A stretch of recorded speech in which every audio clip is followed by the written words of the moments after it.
Came out this morning and thought I'd make me a table and pick something to eat.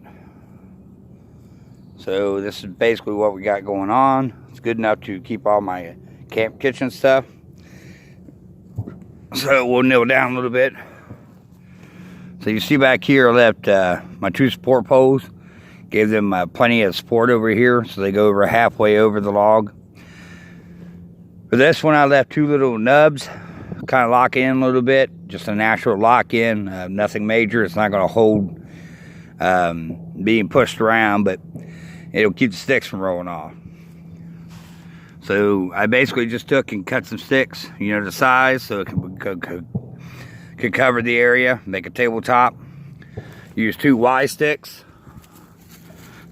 sharpen the ends down here like stakes, drove them in. They gave me a place to keep my ferro rod off the ground, pocket bellows, my pot rig, and my camp kitchen. So if you guys like this, like, share, and subscribe as always. Thanks for stopping by and checking me out. Have a good day, guys.